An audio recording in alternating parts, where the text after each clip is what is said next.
देवी,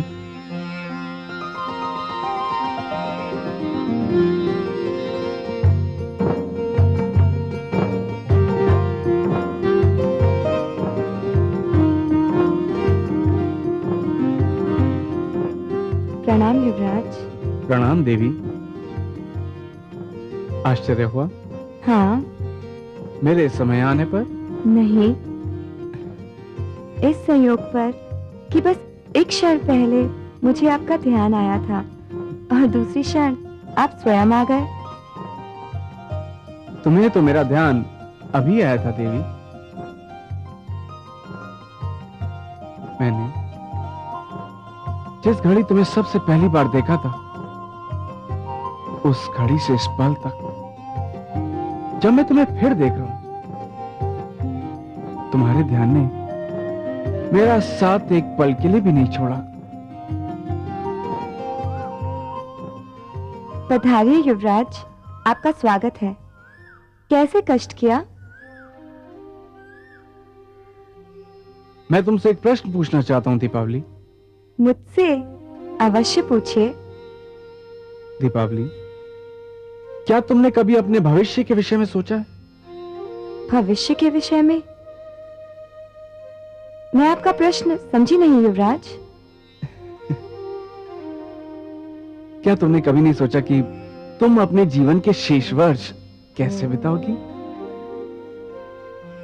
नहीं, पर आप ये क्यों पूछ रहे हैं? इसलिए, यदि तुमने नहीं सोचा कि तुम्हारे भविष्य का क्या होगा, तुम्हारे जीवन के शेष वर्ष कैसे बीतेंगे, तो अब इस विषय में सोचना भी मत।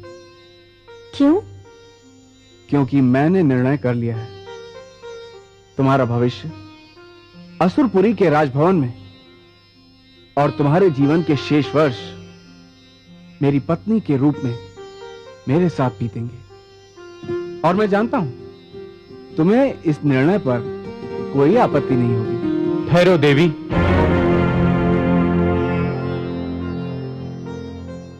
इससे पहले कि तुम युवराज विरोचन को कोई उत्तर दो, मैं ये कहना चाहता हूं कि तुम्हारे नेत्रों ने जो मेरे मन को संदेश दिया था, मैं उसका उत्तर लाया हूं। देवी, मैं तुमसे विवाह करना चाहता हूं। ऋषिपुत्र। दीपावली, मेरे राजभवन के द्वार तुम्हारे स्वागत की आस लगाए हुए हैं और मेरा ऋषि आश्रम तुम्हारे पैरों की चाप पर कान धरे हुए है। तुम्हारा क्या उत्तर है देवी? मेरी तो कुछ समझ में नहीं आ रहा, कुछ समझ में नहीं आ रहा। मैंने तो पहले ही कहा था कि एक सूर्य और दूसरा चंद्रमा है। पर चुनना तो एक को ही होगा दीपावली, या सूर्य को या चंद्रमा को। जीवन के लिए सूर्य और चंद्रमा दोनों ही आवश्यक हैं। एक दिन का उजाला है और दूसरा रात्रि का। हे युवराज, आप महान सम्राट प्रहलाद के पुत्र हैं, तो हे ऋषिपुत्र, आप एक महान ऋषि की संतान। कोई ऐसा गुण नहीं जो आप दोनों में ना हो, और कोई ऐसा दोष भी नहीं जो आप दोनों में से केवल एक में हो। आप दोनों ही श्रेष्ठ हैं। मेरे मन में आप दोनों के लिए बहुत कोमल भावना है। मेरे लिए यह निर्णय लेना असंभव है कि मैं किसे स्वीकार करूं। परंतु निर्णय तो लेना ही होगा देवी। तुम नहीं लोगी तो कौन लेगा? पिताश्री, उनका परामर्श ही मेरा मार्गदर्शन कर सकता है। उन्होंने सदैव एक पिता से अधिक एक मित्र बनकर मुझे मार्ग दिखाया है।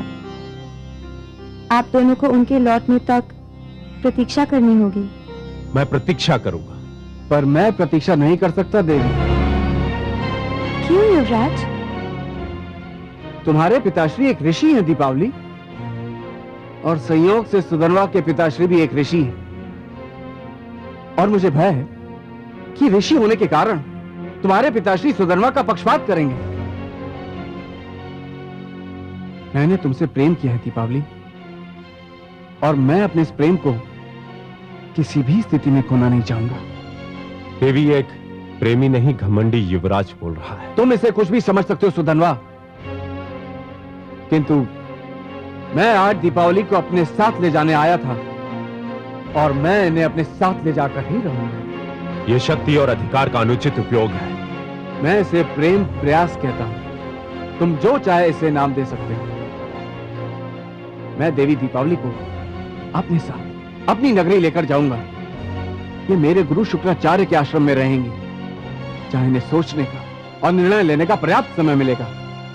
तुम अपने कार्य की कितने भी सुंदर शब्दों में व्याख्या कर लो, किंतु ये बलपूर्वक अपहरण के अतिरिक्त और कुछ भी नहीं। नारी अपहरण सबसे बड़ा पाप है। दीपावली, तुम्हें मेरे साथ चलना होगा। तुम चाहो तो मैं तुम्हारी रक्षा कर सकता हूं। नहीं ऋषिपुत्र, मैं अपने कारण दो महान व्यक्तियों के बीच हिंसा नहीं होने दूंगी।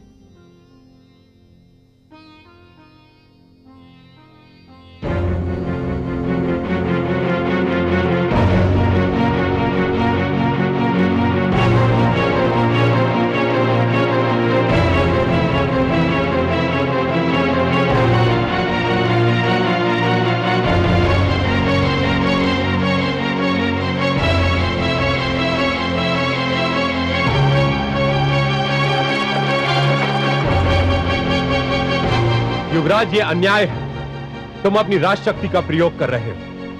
अब मैं तुम्हें अपना तपोबल दिखाऊंगा।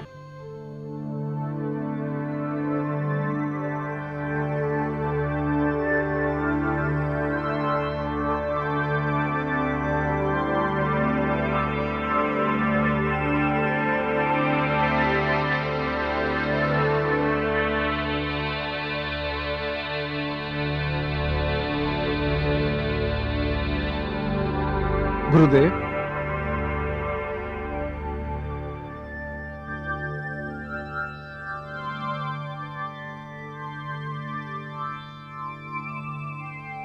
प्रणाम गुरुदेव।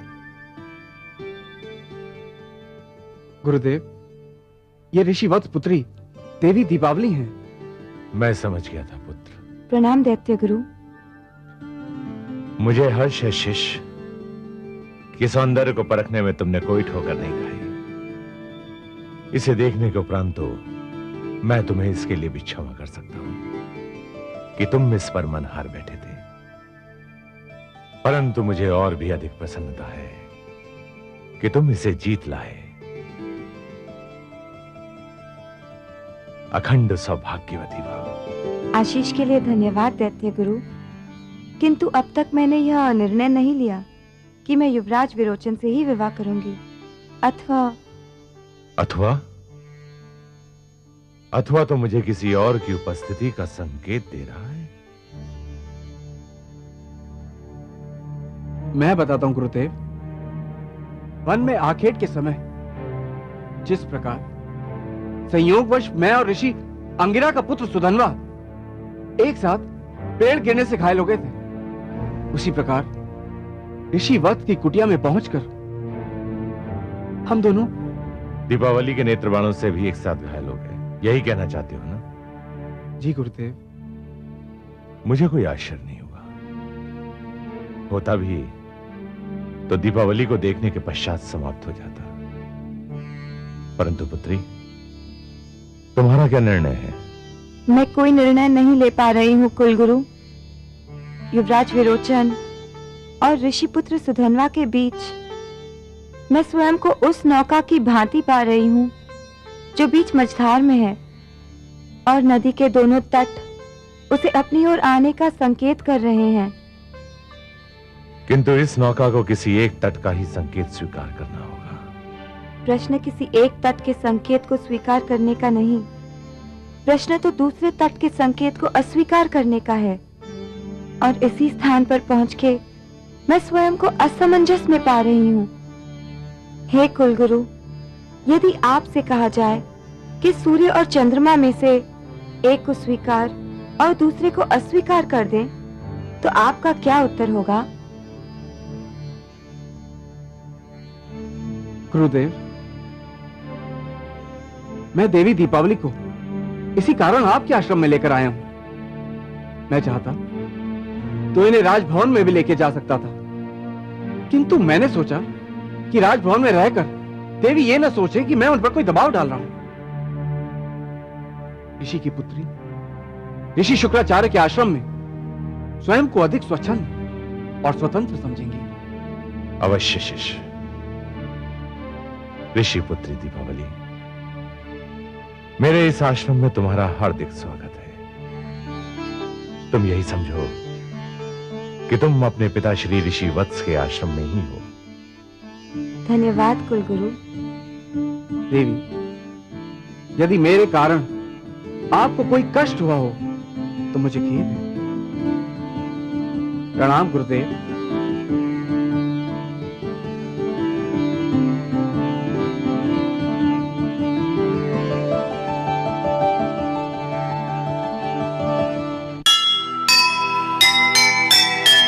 प्रेम दोराहे पर खड़ा, धरे कहाँ वो पैर। किससे होगी मित्रता, किससे होगा बैर। एक और है राजबल, एक और है त्याग। देखे दोनों में भला, किसका जागे भाग, किसका जागे भाग।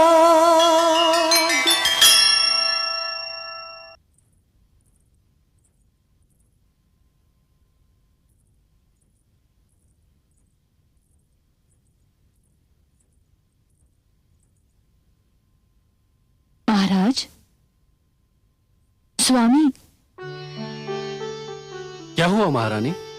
क्षमा करें महाराज, मैंने आपको गहरी नींद से उठाया, पर महाराज बात ही कुछ ऐसी है। क्या बात है? महाराज, एक तपस्वी पधारे हैं और वे आपसे इसी समय मिलने का हठ कर रहे हैं। मैंने उन्हें बहुत समझाने का प्रयास किया कि भेंट भोर होने पर ही संभव है, पर वे नहीं माने महाराज। यदि कोई तपस्वी आधी रात को हमसे मिलना चाहता है तो कोई असाधारण कारण ही हो सकता है। और देवी, तपस्वी और ऋषि का स्थान बहुत ऊंचा होता है। वे हमारे राज्य के कर्मचारी नहीं हैं, जिन पर कर्मचारियों के नियम और विधान लागू किए जा सके। वे किसी भी समय हमसे मिलने का अधिकार रखते हैं। तो स्वामी, उन्हें यहाँ आने की अनुमति दे दी जाए? नहीं, मैं स्वयं उनकी सेवा में जाऊंगा।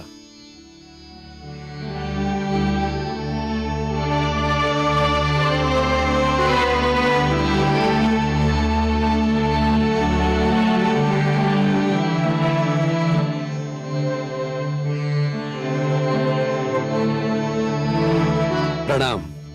हे ऋषिदेव, प्रहलाद के राजभवन में आपका स्वागत है। यशस्वी भव। आधी रात में आने का कारण मैं इसलिए नहीं पूछ रहा हूं कि मुझे आपके आने से कोई कष्ट हुआ है, केवल इसलिए पूछ रहा हूं कि आपको स्वयं यहां आने में कष्ट हुआ होगा। मुझे सप्तऋषि गण ने आप तक एक संदेश पहुंचाने का आदेश दिया है। क्या आज्ञा है सप्तर्षि गण की?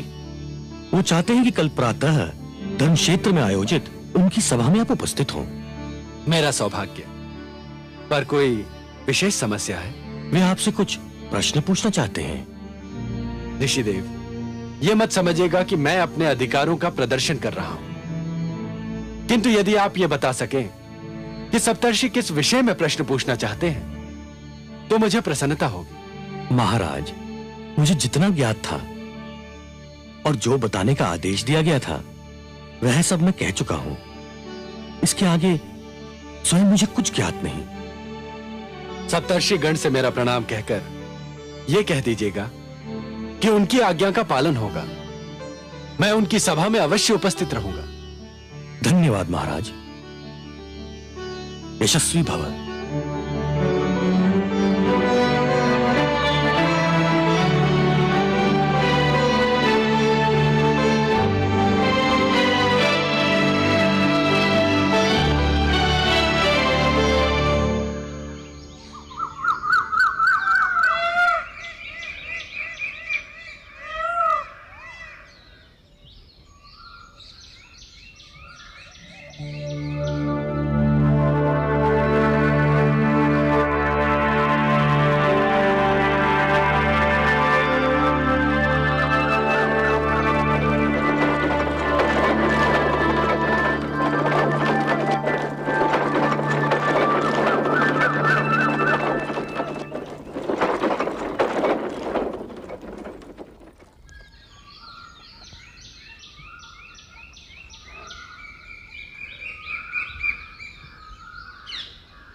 यशस्वी भव।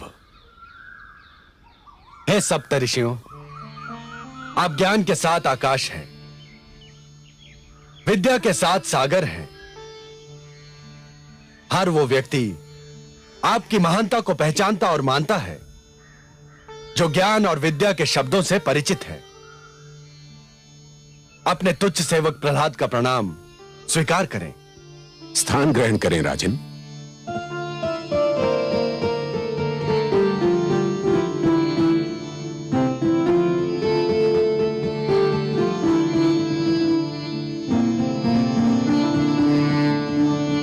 हे ऋषिगण, यद्यपि आपके समक्ष आना, आपका सत्संग पाना अपने भीतर ही सौभाग्य और गौरव का विषय है, परंतु आपके अन्यथा शांत दिखाई देते ज्ञानी मुखों पर चिंता और दुख के लक्षण देखकर मैं ये प्रश्न पूछने का साहस कर रहा हूं कि क्या कोई संकट है, कोई समस्या है? यदि है तो मुझे आदेश दीजिए। ईश्वर ने चाहा तो मैं उस समस्या का अवश्य समाधान करूंगा। सम्राट प्रहलाद, क्या आपको ज्ञात है कि आपके राज्य में अपहरण की एक अप्रिय और लज्जाजनक घटना घटी है? नहीं ऋषिगण, मुझे इस बात का ज्ञान नहीं है, परंतु आप कह रहे हैं तो सत्य ही होगा। यह सत्य है राजन। अपहरण एक अक्षम्य अपराध है। मुझे दुख है कि मेरे राज्य में ऐसी अप्रिय घटना घटी और मुझे उसका ज्ञान नहीं। किसने किया है यह अपराध, यह दुष्कर्म? कृपया मुझे उसका नाम बताइए। उसका नाम सुनकर आपको और भी दुख होगा। मैं फिर भी अनुरोध करूंगा कि आप मुझे उसका नाम बताएं। तो सुनिए, उस अपहरणकर्ता, उस अपराधी का नाम युवराज विरोचन है। युवराज विरोचन? नहीं, ये असंभव है। आप हमारी बात पर संदेह कर रहे हैं महाराज? नहीं ऋषिगण, मैं तो केवल अपने आश्चर्य और दुख का प्रदर्शन कर रहा था। विरोचन ने यह अपराध किया है, यह मेरे लिए बहुत ही लज्जा और दुख का विषय है। अपराध की गंभीरता इस सत्य से और भी बढ़ जाती है कि युवराज ने एक ऋषि पुत्री का अपहरण किया है। ऋषि पुत्री का? हे ईश्वर, किस ऋषि पुत्री का अपहरण किया है उसने? ऋषिवत्स की कन्या दीपावली का अपहरण। आपके पुत्र विरोचन ने उनकी कुटी में जाकर दीपावली का अपहरण किया है राजन। सबसे पहले तो मैं आप सबसे, विशेषतः ऋषि अंगीरा से, इस अप्रिय घटना और इस घोर अपराध के लिए क्षमा मांगता हूं। हम ये जानना चाहते हैं कि आप इस विषय में क्या करेंगे। हे ऋषिगण, मैं आपको आश्वासन देता हूं कि मेरा न्याय एक सामान्य नागरिक और युवराज में भेद नहीं करता। इस विषय में भी न्याय होगा और उचित न्याय होगा। मुझे आज्ञा दीजिए, मैं एक क्षण भी विलंब नहीं करना चाहता।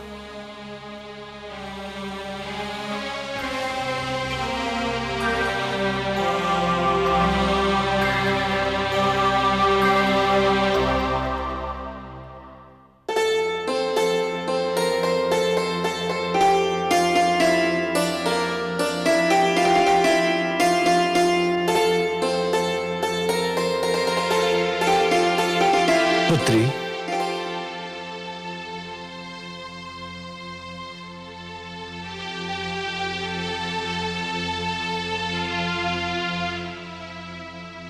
आयुष्मान भव पुत्री। यदि मुझे अनुमान लगाने में भूल नहीं हो रही है तो तुम ऋषि वत्स की पुत्री दीपावली हो। और यदि मुझसे अनुमान लगाने में भूल नहीं हो रही है तो आप कोई और नहीं, युवराज विरोचन के पिताश्री सम्राट प्रहलाद हैं।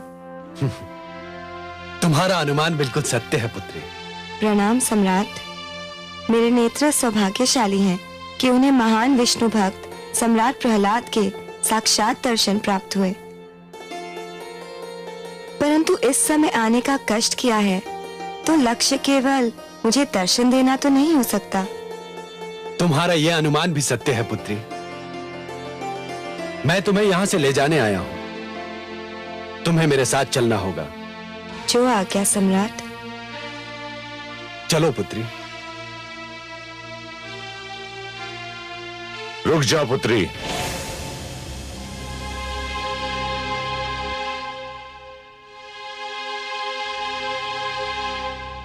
मुझे खेद है महाराज, आप दीपावली को यहां से नहीं ले जा सकते। क्यों गुरुदेव, आपको क्या आपत्ति है? देवी दीपावली मेरे पास युवराज विरोचन की धरोहर है और मैं युवराज की अनुमति के बिना इसे यहां से नहीं जाने दूंगा। युवराज विरोचन इस कन्या को इसकी अनुमति के बिना यहां ले आए थे, जो एक अनुचित कार्य था। कदापि अनुचित नहीं था।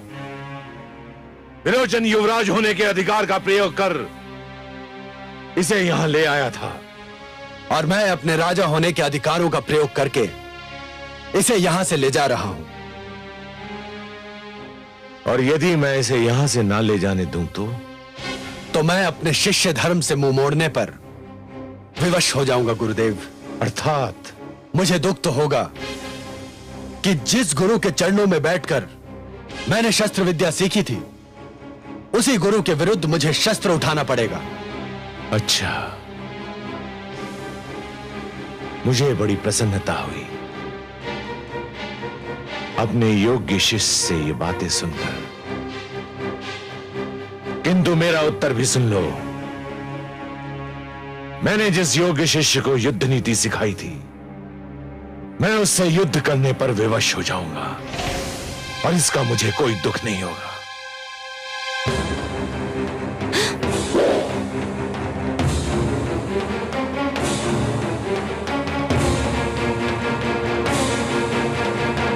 रुक जाइए गुरुदेव, रुक जाइए महाराज। यदि मेरे कारण मेरे पिता और गुरु को एक दूसरे के विरुद्ध शस्त्र उठाना पड़े तो यह मेरा अत्यंत दुर्भाग्य होगा। चलो पुत्री। पिताश्री, आप दीपावली को कहां ले जाना चाहते हैं? मैं दीपावली को तुमसे उस समय तक दूर रखना चाहता हूं जब तक वो स्वयं अपने भविष्य के विषय में कोई निर्णय न कर ले, और तब तक तुम मुझसे नहीं मिल सकते। यह अन्याय है महाराज। आप ही ने इस विरोचन को युवराज बनाया था और विरोचन युवराज है, और युवराज को किसी भी स्थान पर किसी से भी मिलने का पूर्ण अधिकार है। विरोचन अब युवराज नहीं है गुरुदेव। निर्णय हो जाने तक मैं युवराज के समस्त अधिकारों को स्थगित करने की घोषणा करता हूं। चलो पुत्री।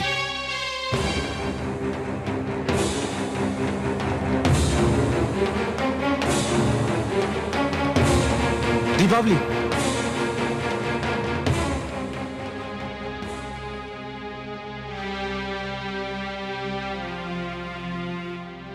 भूल मेरी थी। मुझे चाहिए था कि दीपावली के यहां आते ही उसके संग तुम्हारे साथ फेरे करवा देता, परंतु तुम चिंता मत करो वत्स, दीपावली तुम्हारी है और तुम्हारी ही होकर रहेगी।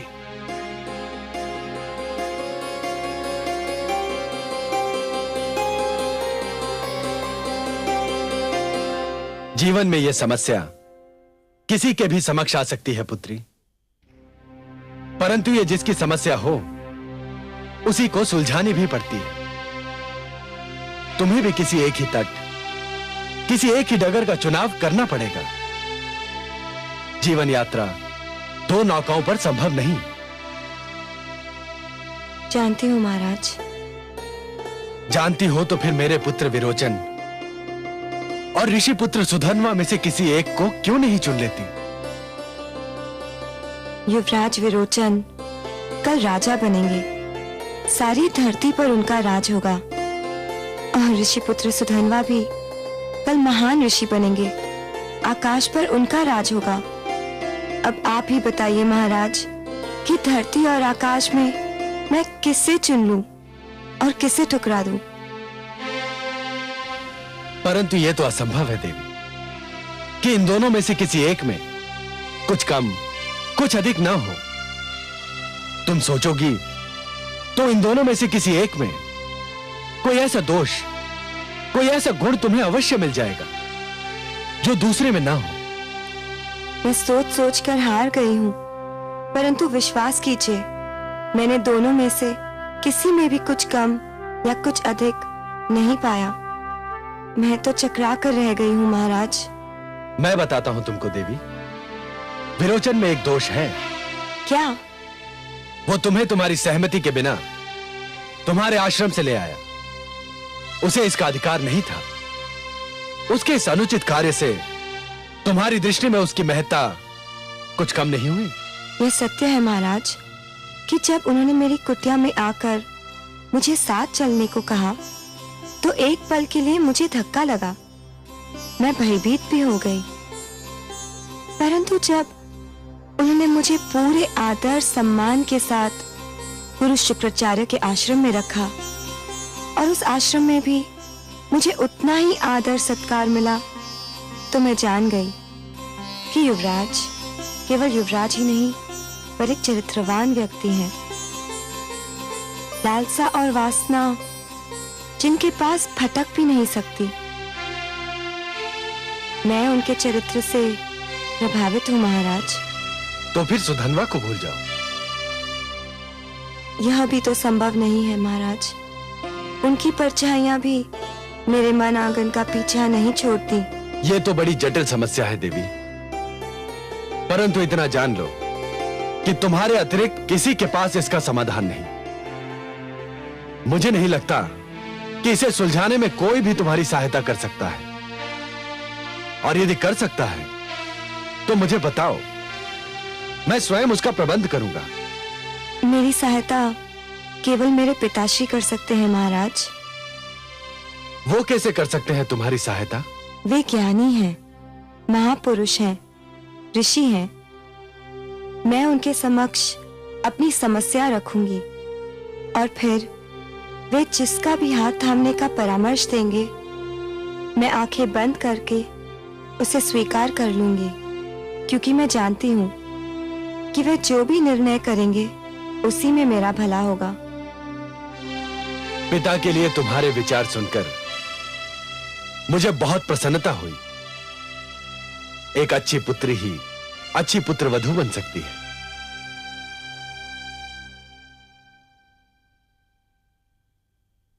सम्राट की जय हो। ऋषिवर वत्स पधारे हैं, आपसे भेंट करना चाहते हैं।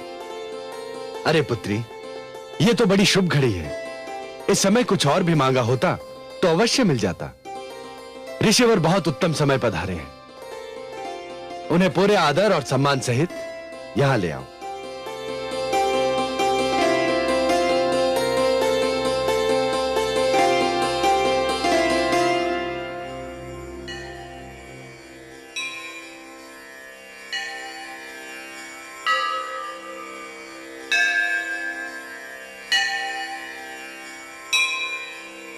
आपके आने से राजभवन पावन हो गया ऋषिवर।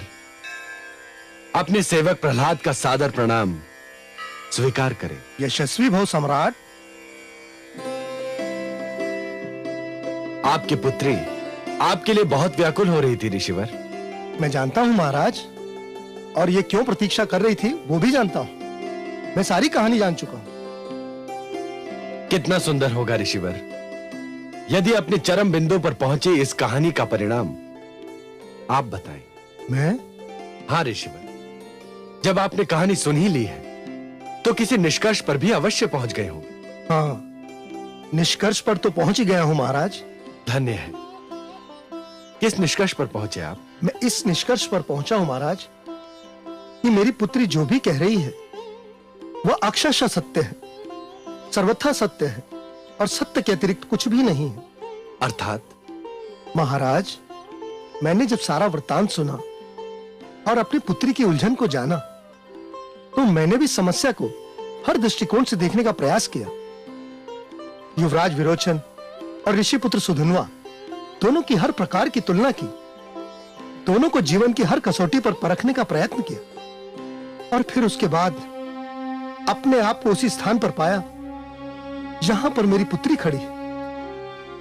हाँ महाराज, मैं निर्णय नहीं कर सका कि युवराज विरोचन और ऋषि पुत्र सुधन्वा में से कौन बड़ा है और कौन छोटा, कौन कम है और कौन अधिक। यह समस्या तो उलझती ही चली जा रही है। इस उलझी हुई डोर का कोई भी सिरा हाथ में आ ही नहीं रहा है। मुझे विश्वास था, और मुझे क्या, आपकी पुत्री को भी विश्वास था कि आपके आने से समस्या सुलझ जाएगी, परंतु आपने तो इसे और भी उलझा दिया। क्या दीपावली का जीवन बिना माझी के उस नौका के भांति है जो बीच धारा में अटकी रहेगी? मैं स्वयं भी यही सोच सोचकर अधीर हो रहा हूं महाराज। परंतु करना क्या चाहिए? इसका उपाय क्या है? मुझे तो कोई उपाय नहीं सूझता। मैंने एक उपाय सोचा है महाराज। क्या? यदि यह आपकी पुत्री होती तो? मेरी पुत्री? क्या कहना चाहते हैं आप? मैं ये कह रहा हूं महाराज कि आप सम्राट हैं। जीवन की बहुत सी विषमताओं के विषय में आपका ज्ञान अधिक है। आप स्वयं दीपावली को अपनी पुत्री मानकर इसका कन्यादान कर दें। विरोचन और सुधन्वा में से जिसको भी योग्य समझे चुन ले। हम दोनों आपके इस निर्णय को निसंकोच होकर स्वीकार कर लेंगे महाराज। बहुत कठिन परीक्षा ले रहे हैं आप मेरी। सारा संसार जानता है कि मैं सदा अपने पिता के प्रेम को तरसता रहा, परंतु मुझे उस सागर से एक बूंद भी नहीं मिली। इसी कारण मैं अपनी संतान पर अपने मन का प्यार बरसा देना चाहता हूं, अपने पिताश्री के अंश का प्यार भी। क्या ऐसा पुत्र प्रेमी ऐसी स्थिति में न्याय कर पाएगा जिसमें स्वयं उसका पुत्र एक पक्ष हो? क्यों नहीं कर सकता महाराज? सारा संसार यह भी तो जानता है कि पुत्र से प्रेम करने वाले सम्राट प्रहलाद न्याय से भी उतना ही प्रेम करते हैं। और सुधन्वा जो दूसरा पक्ष है, क्या वो भी मान लेगा?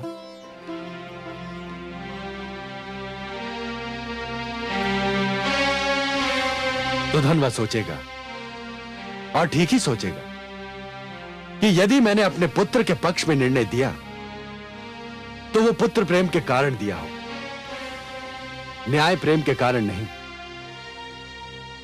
यदि मुझे समस्या को सुलझाना है तो सुधन्वा के सहयोग के बिना संभव नहीं। मुझे सुधन्वा के पास जाना हो, अभी इसी समय।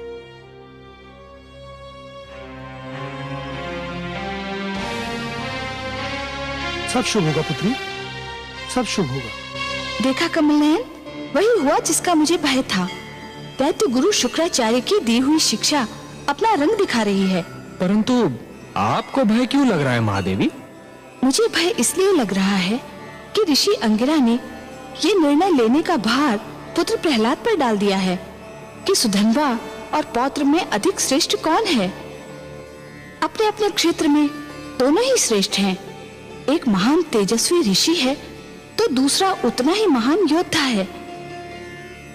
पुत्र प्रहलाद इतना कठिन निर्णय कैसे ले पाएगा? हाँ महादेवी, निस्संदेह ये निर्णय बहुत कठिन होगा, परंतु ये एक अवसर भी तो है पुत्र प्रहलाद के लिए ये जानने का कि पिता प्रहलाद और राजा प्रहलाद दो भिन्न भिन्न व्यक्तित्व हैं। जिस प्रकार योग्य तोल के लिए तुला के दोनों पलड़ों का संतुलित रहना आवश्यक होता है, उसी प्रकार प्रजा का न्याय करते समय राजा का भी संतुलित होना बहुत आवश्यक होता है महादेवी। सिंहासन पर बैठने के उपरांत एक राजा को यह जान लेना चाहिए महादेवी कि अपने परिवार और अपनी प्रजा के साथ उसका संबंध एक समान है।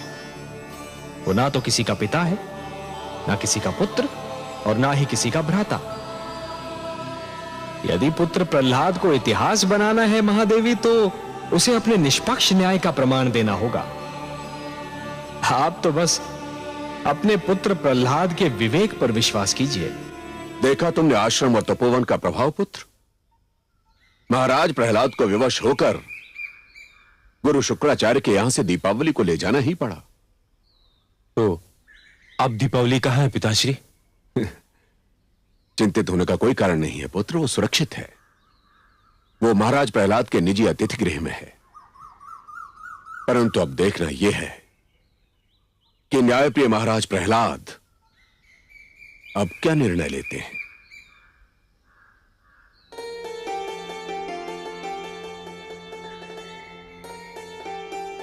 सेवक प्रहलाद आपको कोटि कोटि प्रणाम करता है। तेजस्वी भाव। हे ऋषिपुत्र सुधन्वा, आप भी मेरा प्रणाम स्वीकार करें। यशस्वी भव।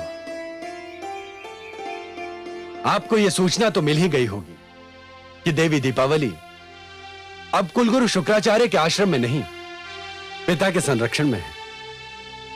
मैं आपसे, विशेषतः सुधन्वा से एक अनुमति लेने आया हूं। अनुमति? मुझसे किस बात की अनुमति चाहिए आपको राजन? ऋषि वत्स ने अपनी पुत्री का भविष्य मेरे हाथों में सौंप दिया है। मैं कुछ समझा नहीं राजन। उन्होंने मुझे आदेश दिया है कि उनकी पुत्री दीपावली के भविष्य का निर्णय मैं करूं। दीपावली जिस असमंजस में फंस गई है, उसे उस असमंजस से बाहर मैं निकालूं। उसके पति के रूप में विरोचन और सुधन्वा में से किसी एक को मैं चुनूं। अर्थात आप अपना निर्णय सुनाने आए हैं राजन? नहीं ऋषि, इस विचित्र समस्या के दो पक्ष हैं। एक मेरा पुत्र युवराज विरोचन और दूसरा आपका पुत्र सुधन्वा। न्यायाधीश बनने के लिए मुझे अपने पुत्र की अनुमति की आवश्यकता नहीं है, क्योंकि वो मेरा आज्ञाकारी पुत्र है। ऋषिवर, मुझे आवश्यकता है आपके पुत्र सुधन्वा की अनुमति की, क्योंकि वो दूसरा पक्ष है। उसकी अनुमति के बिना मैं न्यायाधीश का दायित्व स्वीकार नहीं कर सकता। महाराज, जिस समस्या में एक पक्ष आपका पुत्र है, क्या आप समझते हैं ऐसी स्थिति में आप निष्पक्ष न्याय कर पाएंगे? यह तो विश्वास है कि न्याय कर पाऊंगा। यह विश्वास नहीं कि उसे दोनों पक्ष न्याय मान ही लें। दीपावली एक है, उसके प्रेमी दो हैं। दीपावली को बांटा नहीं जा सकता, उसे विभाजित नहीं किया जा सकता। वह किसी एक को ही मिलेगी, और जिसे न मिली वो मेरे न्याय को न्याय ही मान ले, इस पर मुझे संदेह है। ऋषिपुत्र सुधन्वा, क्या आपको मेरा न्यायाधीश बनना स्वीकार है?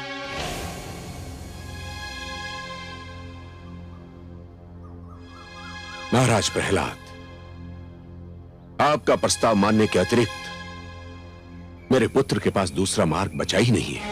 नहीं ऋषिवर, यदि सुधन्वा नहीं चाहेगा तो मैं कभी बीच में नहीं आऊंगा। किसी और को यह कार्य सौंपने का प्रयास करूंगा।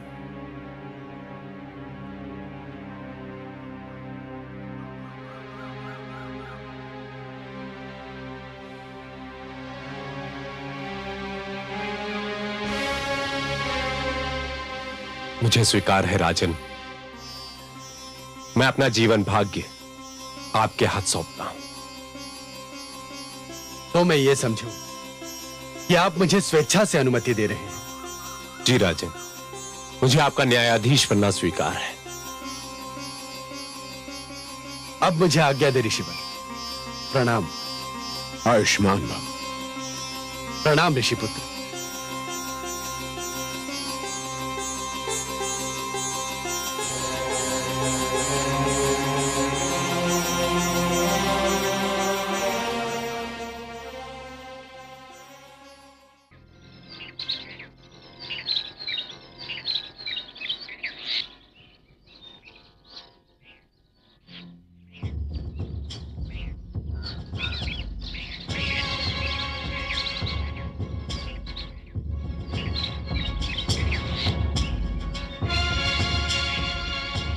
पिताश्री ये भी लीजिए ना।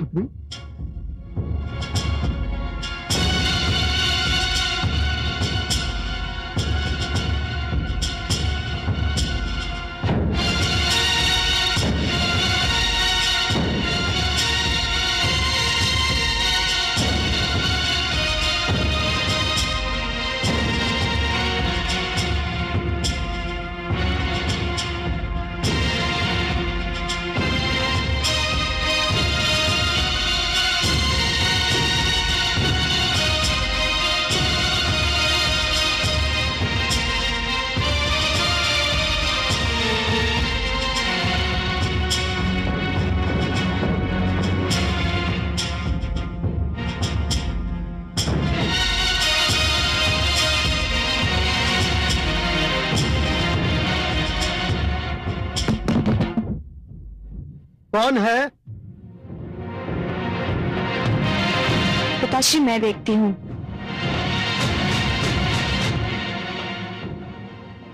कौन है? कौन है? कौन था पुत्री? पता नहीं पिताश्री।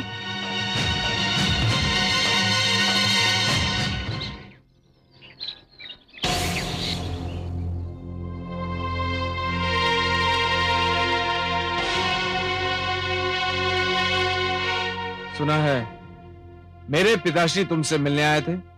तुमने सत्य सुना है मित्र, तुम्हारे पिताश्री मुझसे मिलने आए थे। क्यों? मुझसे यह पूछने के लिए कि दीपावली को तुम्हारे अथवा मेरे लिए चुनने के लिए उन्हें अपना न्यायाधीश बनना मुझे स्वीकार है या नहीं। तो तुमने क्या कहा? मैंने उनसे कहा कि मुझे उनका न्यायाधीश बनना स्वीकार है। मुझे तुमसे सहानुभूति हो रही है ऋषि पुत्र। क्यों? क्योंकि ऐसा करके मानो तुमने आत्महत्या कर ली हो। अर्थात तुम नहीं जानते मेरे पिताश्री अपने मन में मेरे प्रति कितना स्नेह रखते हैं। वो मेरे विरुद्ध कदापि निर्णय नहीं देंगे।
युवराज विरोचन पधार रहे हैं।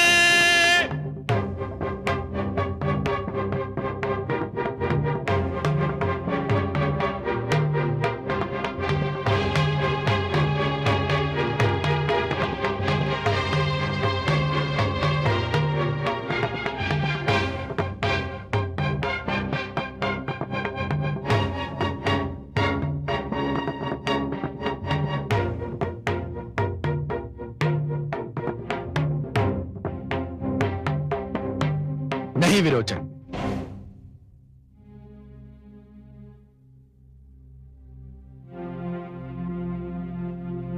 अभी आप इस आसन पर नहीं बैठेंगे। जब तक ऋषि वत्स की पुत्री दीपावली के विषय में कोई निर्णय नहीं हो जाता, तब तक आप केवल एक पक्ष की श्रेणी रखते हैं, युवराज की नहीं। मुझे आपत्ति है महाराज। मुझे भय है कि आप परंपराओं की अवहेलना कर रहे हैं। परंपरा अनुसार विरोचन का युवराज के रूप में अभिषेक किया जा चुका, किंतु मैं उस परंपरा को तोड़ चुका हूं। आपकी उपस्थिति में मैं ये कह चुका हूं कि निर्णय हो जाने तक युवराज के समस्त अधिकारों को स्थगित किया जाता है, क्योंकि वो इस अभियोग का एक पक्ष है और यही न्याय की मांग भी है। महाराज, न्याय की मांग यह भी है कि जब तक आरोपी पर लगाया गया आरोप सिद्ध नहीं हो जाता है, तब तक उसे निर्दोष और निरपराध समझा जाए। शास्त्रों के अनुसार भी जब तक यह सिद्ध नहीं हो जाता कि युवराज ने वास्तव में कोई अनुचित कार्य अथवा अपराध किया है, तब तक उन्हें युवराज के आसन पर बैठने से रोका नहीं जा सकता। मैं गुरु शुक्राचार्य से सहमत हूं महाराज। शास्त्र भी यही कहते हैं। शास्त्र कुछ भी कहते हो, परंपराएं कुछ भी बोलती हैं। यदि मेरे पिताश्री ने कह दिया कि निर्णय होने तक मैं केवल एक पक्ष हूं, तो मैं केवल एक पक्ष ही हूं। यदि मेरे पिताश्री कहते हैं कि मैं इस आसन पर नहीं बैठ सकता हूं, तो मैं इस आसन पर नहीं बैठूंगा, क्योंकि ये केवल मेरे पिताश्री ही नहीं, मेरे सम्राट भी हैं।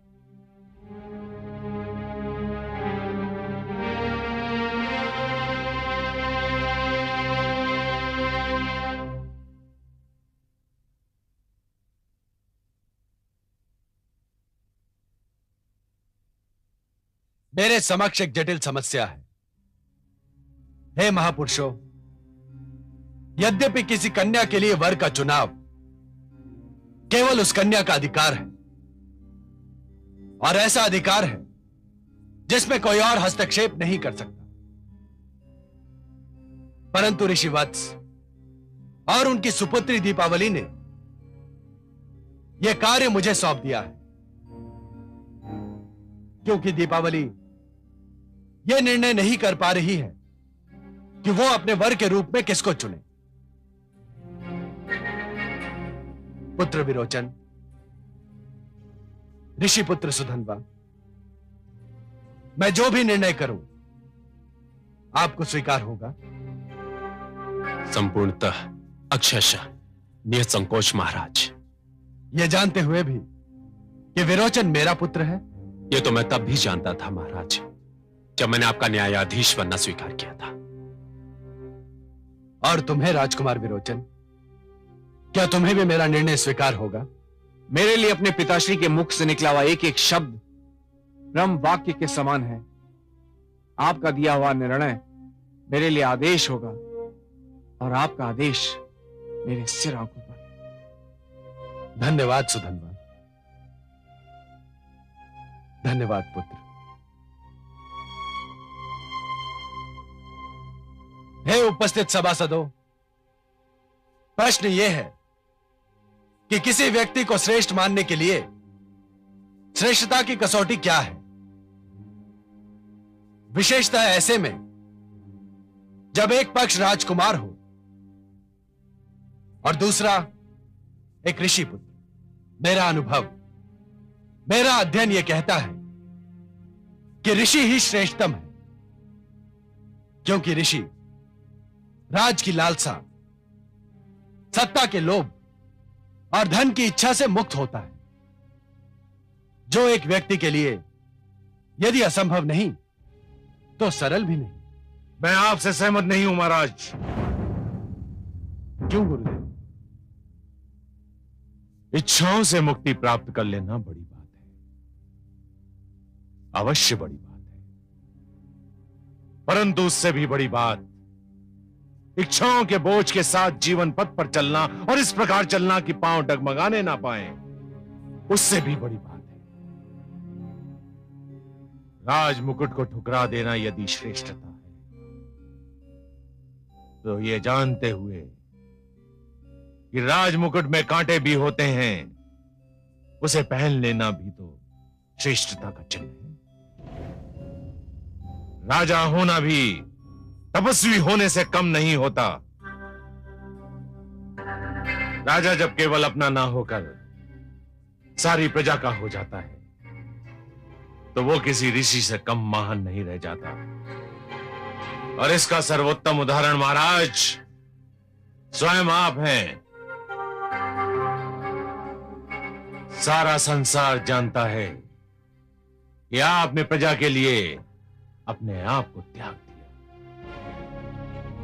और मैंने युवराज विरोचन को यही शिक्षा दी है। यदि श्रेष्ठता की कसौटी यही है, तो मेरा शिष्य इस कसौटी पर खरा उतरता है। मैंने आपका तर्क मान लिया कुलगुरु, परंतु यह ना भूलिए कि विरोचन दीपावली को उसकी कुटिया से ले आया था। मुझे इस पर भी आपत्ति है महाराज। क्यों? क्या यह सत्य नहीं है? किंतु अधूरा सत्य है। पूरा सत्य यह है कि युवराज विरोचन पुत्री दीपावली को ले नहीं आए थे, पुत्री दीपावली उनके साथ आ गई थी, और युवराज ने बल का प्रयोग नहीं किया था। बल का प्रयोग केवल शारीरिक रूप में नहीं होता गुरुदेव, मानसिक रूप में भी होता है। विरोचन का युवराज होना, दीपावली का यह जान लेना कि विरोचन युवराज है, पर्याप्त था कि वो उसका कहा मान ले। यह एक ऐसे बल, एक ऐसी शक्ति का प्रयोग है गुरुदेव, जो दिखाई नहीं देती। यही कारण था कि जब विरोचन ने दीपावली को अपने साथ चलने के लिए कहा, तो वो सिर झुकाकर चल पड़ी। यदि ऐसी प्रवृत्ति को प्रोत्साहन दिया गया, तो आने वाले युगों में राज परिवार के सदस्य इसे उदाहरण बना लेंगे, और ऐसी घटनाओं का दुष्चक्र चल पड़ेगा, जिसके कारण बहू और बेटियां स्वयं को असुरक्षित समझने लगेंगी। विरोचन ने यह कार्य करके अपनी महत्ता को घटा दिया है। ठहरिए महाराज।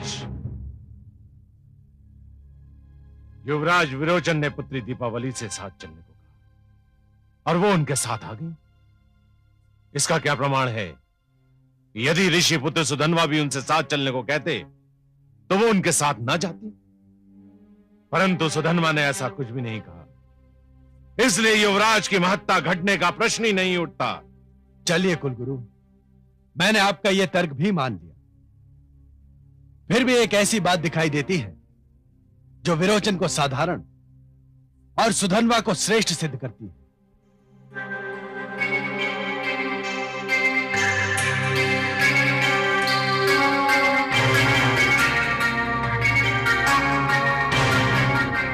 दीपावली विरोचन और सुधन्वा दोनों को भा गई थी, और विरोचन उसे अपने साथ ले आया। कोई साधारण व्यक्ति भी ऐसा ही करता कि जो उसके मन को भा जाए उसे अपने साथ ले जाए। मुझे फिर भी आपत्ति है महाराज। दीपावली स्वेच्छा से युवराज के संग आई थी। तब तो सुधन्वा के श्रेष्ठ होने का एक और प्रमाण मिल गया। आप क्या कहना चाहते हैं? आपके कहने के अनुसार यदि दीपावली स्वेच्छा से विरोचन के साथ चली आई थी, तो कोई साधारण व्यक्ति होता तो उसके चरित्र पर संदेह भी कर सकता था। किसी कन्या के चरित्र पर संदेह करना, उस पर लांछन लगा देना, उस पर किसी प्रकार का आरोप लगा देना, उसका भविष्य और जीवन नष्ट करने के लिए पर्याप्त है। साधारण व्यक्ति ऐसा कर सकता था। परंतु जब मैं सुधन्वा से मिला, तो इस घटना के कारण मैंने उसके माथे पर एक बल भी नहीं देखा। उसके नेत्रों में देवी दीपावली के चरित्र पर संदेह की एक हल्की सी झलक भी नहीं दिखाई देती। नारी के चरित्र पर ही अटल विश्वास उसकी स्वतंत्रता का यह आदर, उसके अधिकारों के प्रति यह सम्मान ऋषि पुत्र सुधन्वा को युवराज विरोचन से श्रेष्ठतम सिद्ध करता है। इन सब बातों को समक्ष रखते हुए मैं ये निर्णय देता हूं कि ऋषि पुत्री दीपावली का जीवन संगी बनने का वास्तविक अधिकारी युवराज विरोचन नहीं, ऋषि पुत्र सुधन्वा है।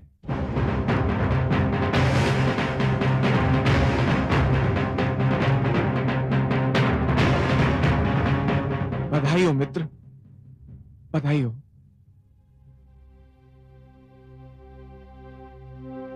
हे न्यायप्रिय महाराज, अब मुझे विश्वास हो गया कि मैंने अपने युवराज होने के अधिकारों का अनुचित लाभ उठाया। इसीलिए मैं अपनी इच्छा से युवराज पद त्यागने की घोषणा करता हूं।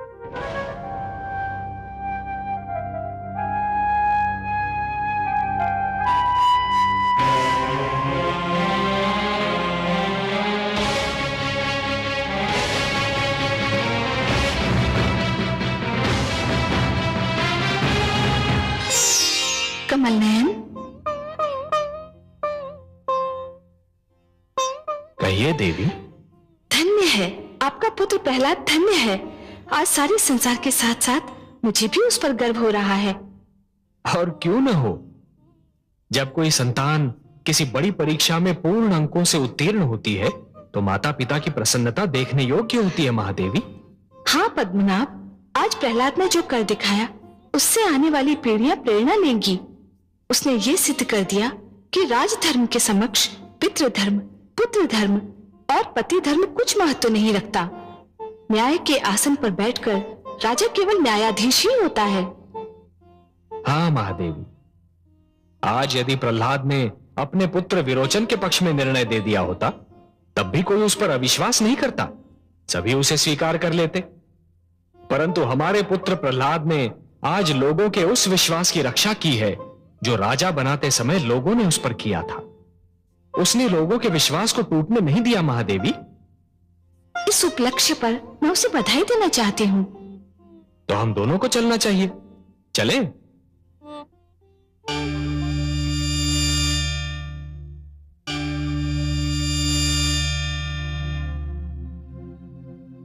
पुत्र, प्रभु,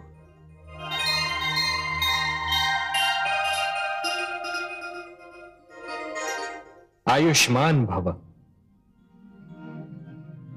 हे गरुड़ध्वज, हे माता राजराजेश्वरी, आप दोनों यहां? यह मेरा सौभाग्य नहीं तो और क्या है। हम तुम्हें तुम्हारे निर्णय पर बधाई देने आए हैं। माते, मेरे किस निर्णय पर प्रसन्न होकर आप दोनों मुझे दर्शन देने यहां आए? पुत्र प्रहलाद, तुमने जो निर्णय किया वो कोई साधारण कार्य नहीं था पुत्र। हे प्रभु, मैंने तो केवल आपके बनाए गए नियमों का पालन किया है। निस्संदेह पुत्र, निस्संदेह। परंतु फिर भी वो कार्य इतना सरल नहीं था। शालीनता का पूर्ण पालन करने के उपरांत भी तुमने अपने ही पुत्र विरोचन को सुधन्वा से अधिक श्रेष्ठ नहीं ठहराया। दोनों की श्रेष्ठता में बहुत सूक्ष्म रेखा थी पुत्र। ऋषिपुत्र के पास तपोबल था जिसका प्रयोग उसने नहीं किया, परंतु तुम्हारा राजपुत्र विरोचन राजबल का प्रयोग कर बैठा। हे प्रहलाद, यह निर्णय करने में तुम्हें अपनी ही माता कयाधु की सारी स्नेह सरिता को भूलना पड़ा होगा। महारानी धृति की सारी याचनाओं को ठुकराना पड़ा होगा। अपने ही पिता होने की भावना को कुचलना पड़ा होगा। हे पद्मनाभ, यही तो राजा का धर्म है। अवश्य पुत्र, अवश्य। अब तक तुम केवल एक भक्त थे, अब धर्मात्मा भी बन गए। यह सारा संसार तुम्हें एक महामानव के रूप में स्मरण करेगा। मांगो पुत्र, मांगो। तुम्हारी जो इच्छा हो मांगो। बस अब और क्या इच्छा होगी? नदी अपनी यात्रा समाप्त कर सागर तक आ पहुंची है और आप उसे वापस मोड़ना चाहते हैं। हां प्रभु, अब तो केवल ज्ञान चाहिए, वैराग्य चाहिए। मैं अपने इन समस्त उत्तरदायित्वों से मुक्त होना चाहता हूं प्रभु। अब तो केवल आपके रूप का, आपके नाम का स्मरण करना चाहता हूं। तथास्तु। परंतु पुत्र, एक निर्णय जो तुमने किया है, मैं चाहता हूं कि तुम उस निर्णय को वापस ले लो। विरोचन को अपने अधिकारों से वंचित मत करो पुत्र। उसका राज्याभिषेक कर दो। अपनी प्रजा के प्रति तुम्हारा यह अंतिम उत्तरदायित्व है, उसका निर्वाह करो और तत्पश्चात संन्यास ग्रहण करो। जैसी आपकी आज्ञा प्रभु। अपने भक्त का प्रणाम स्वीकार करें। माता, अपने पुत्र का प्रणाम स्वीकार करें। आयुष्मान भव। कन्या किसको प्राप्त हो जब यह उठा विवाद, राजधर्म की राह से डिगा नहीं प्रहलाद। पुत्र मोह को त्याग कर रखा न्याय का मान, सब समान जिसके लिए राजा वही महान, राजा वही महान।